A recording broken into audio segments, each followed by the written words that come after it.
بسم الله الرحمن الرحيم، والصلاة والسلام على أشرف المرسلين النبي الأمي العظيم وعلى آله وصحبه وسلم. قبل ما أبدأ في ماتش الأهلي المصري ونتكلم عن الماتش، عايز أشكر كل الناس اللي دعمتني على الفيديو الأول وشاركوا الفيديو عندهم والتعليقات الجميلة اللي شفتها. بشكركم جدا جدا. و يعني أنا اتفاجئت من كم المشاركات ده والله، وكم الحب ده. يعني بشكركم، وأنا والله بكن لكم نفس الحب ويمكن أكتر. بشكركم جدا جدا جدا. المصري النهارده بينتهي بالتعادل السلبي 0-0. الماتش فيه سلبيات وفيه ايجابيات. السلبيات اكتر بكتير، هنبدا بالايجابيات واللي انا شايفهم يعني حاجات قليله. الايجابيات ان انا شفت النهارده مصطفى سعد ميسي شويه، واللعيب دايما نسيت ان عنده حاجه ممكن لسه عايزين نشوفه اكتر. دخول شادي حسين مكان محمد شريف يعني تبديل. لازم شادي حسين يبقى اساسي بقى على محمد شريف، لان اللعيب النهارده باين الفرق. لعيب بيحاول، عنده رغبه، بيحاول على الكره العاليه، بيناوش في حاجه. لكن محمد شريف فقد الثقه تماما في نفسه، ما بيحاولش.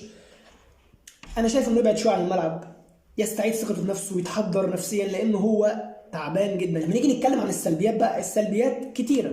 مبدئيا الاهلي في طريقه لعبه بيبني اللعب من ناحيه واحده، ناحيه علي معلول. كل اللعب بيتبني من ناحيه علي معلول. ناحيه محمد هاني مهمله تماما. طبعا ضعف محمد هاني مش لحاجه، بس ده بيخلي الفرق اللي قدامك عارفه انت هتلعب منين. من ناحيه علي معلول بيقفل ناحيه علي معلول وخلاص، عارف هيحجم خطورتك منين. لكن يعني لو في ناحيتين الاهلي هيبقى اخطر. لكن للاسف انت عندك باك واحد قوي في اللعبه من ناحيته. الاهلي بيلعب بطريقه 4-2-3-1. 4-2-3-1 طريقه مراكز القوه فيها هي اطراف الملعب، الاثنين الاجنحه والباكات وصانع اللعب.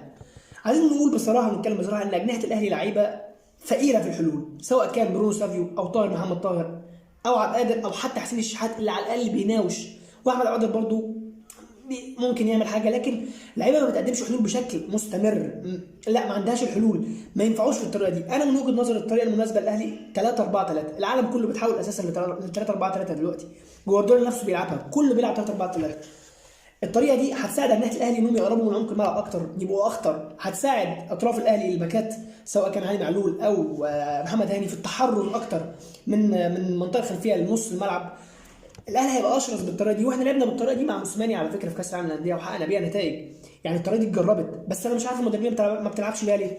لكن 4-2-3-1 فيها عيوب قاتله في اللعيبه نفسها مش هتعرف تلعب 4-2-3-1. الاهلي عنده مشكله ثالثه في الضغط العالي. الضغط العالي بيتم في الاهلي بشكل عشوائي. لعيب او اتنين بيضغطوا والفرقه ما بتضغطش كلها. فايه اللي بيحصل؟ ان اللعيبه الاثنين اللي بيضغطوا دول بينضربوا بباصه.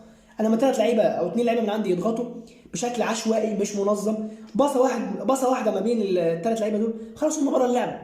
لكن لو الضغط كله بشكل منظم وبشكل كله في اتجاه واحد، انت هتزنق الخصم، مش هيعرف يطلع بالكوره زي السيتي ما بيعمل مثلا، او ليفربول قبل كده.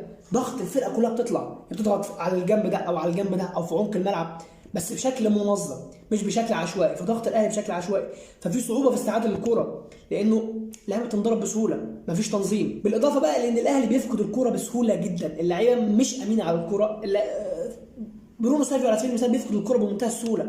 لعيبه نص الملعب عمرو السوليه، محمد مجدي قفشه، عندهم ميس باص عالي جدا جدا جدا جدا. محمد شريف يعني الغريبه جات له كوره والجون فاضي ضيعها. انا مش عارف يعني في ايه.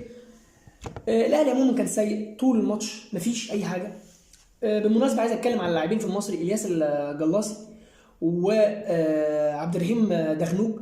اتنين لعيبه هايلين، اتنين لعيبه جامدين جدا، مهمين جدا في تشكيله المصري، بيدوا المصري شكل.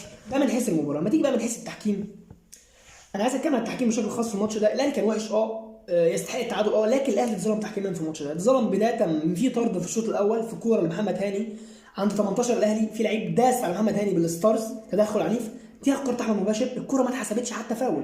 دي مبدئيا.